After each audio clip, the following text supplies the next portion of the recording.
So we went to Nick's hearing today. The hearing for the guy that killed Nick. Yeah. The hearing for the guy that killed Nick. And we got there at 8:30. It was 9 o'clock and the judge still wasn't in the courtroom. This bigger lady cop come in and sat her ass down next to the bench. And the entire time she sat there, she was on her phone. It was a good at least 5 minutes into it, and the judge still was not on the bench. On the outside of the door, mind you, it says no cell phone. So I started to take a picture of her, and Nick said, no, I'll take the picture. Well, when he did, his flash went off. So the bailiff... I took the picture because I knew that they was going to have a problem with it. But at the same time, I want to prove a point. So, go ahead. There's no what happened. So the bailiff said, hey, something, I don't know what she said, and the lady cop looked at her and then looked at us and looked at, like, what do you want me to do? And she hid her phone behind her paperwork that she had and stood up and walked back to us and told Nick, let's go out here. And when they did, I got up to follow him out, and she didn't know what to do. So instead of saying, hey, turn off your phone, I'll have friends in here, she took him out there, called for her sergeant. The sergeant come up and said he wanted the phone. And then the bailiff come out and said that the judge wanted the phone if he did not want to show what he did in the courtroom, whether it was in the picture or not. In the meantime, the rest of the goons came too. It wasn't just those two. I mean, it was there? There was like 5 or 6 of them total. I normally, last time I had a security team when I was in there. So this time the security team was spread out since I guess I was kind of showed out last time. They all came for this. And did you hear what? I'll tell you what happened. So the cop told me to give me my phone. Give me your phone. Well, I ain't giving you my phone, man. And he told me to start recording. And I asked the lady, can I record? And she stepped up in my face and said if I started recording that she was going to arrest me. I was outside of the courtroom at this time in the hallway. So then they snatched my phone out of my hand. So at that point, he has the phone. There's really nothing I can do about it. I mean, there's something I could have done about it, but I wouldn't have benefited right at that moment for doing anything about it because I was by myself with my 5'2" wife. So we went to the courtroom. The prosecuting attorney stood up, asked us to come out with him. Nick told him what had happened. The attorney agreed with us and let's, hey, I'm going to go talk to the judge, get your phone back. And that's what Nick said. I want my phone back and I'll leave if that's the case. So he went in there, talked to the judge, comes out, says the judge is coming out now. The judge come out and he asked for Craig Walker first. And as they were getting him, the judge looked at Nick and said, as soon as I take care of this, I'll call you up and talk to you. And so Walker come out and they did their thing. And then the judge asked Nick to come forward. And I got up there and he had a one-on-one conversation with me about it.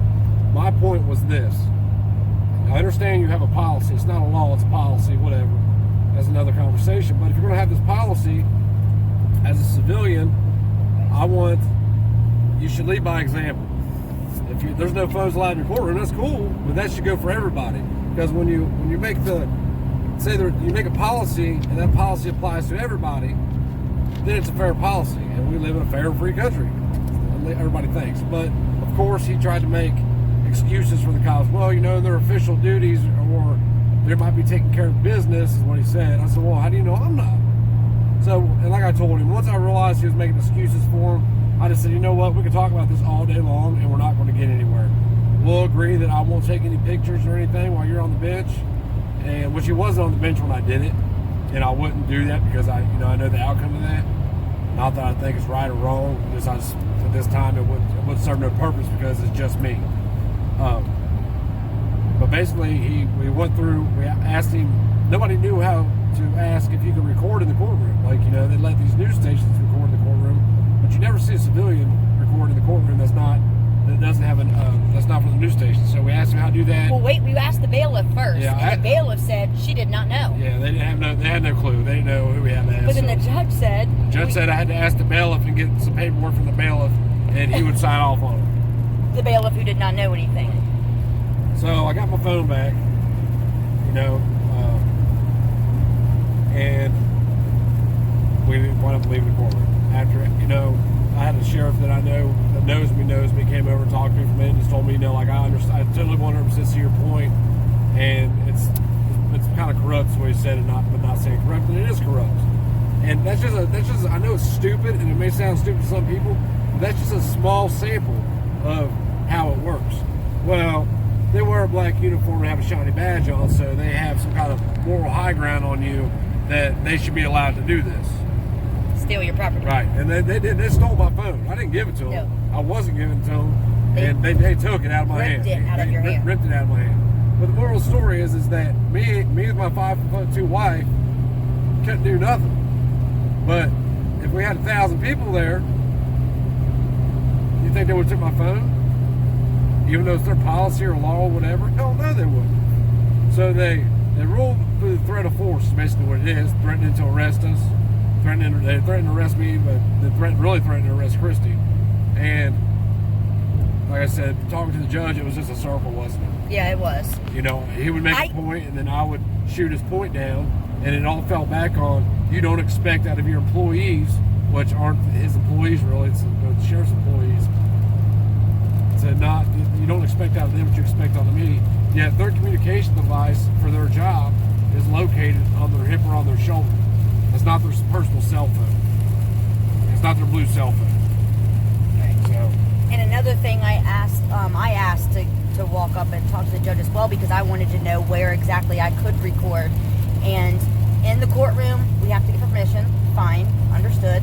Outside of the courtroom, in the hallway, he could not tell me if I could record out there. There's no laws against it, but there's no laws for it or any rules. He said that it is up to him and the other judges to decide if we can record anywhere else, because I wanted to record what they were doing outside in the hallway to my husband. And he still said he would have to get with his judges to figure out if someone could record in the hallway, outside in the parking lot, that it was up to them.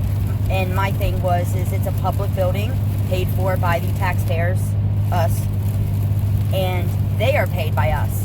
And they said that they could record in there and have their phones out because they work there. But we own the building and we're not allowed. Right. So the moral story is this.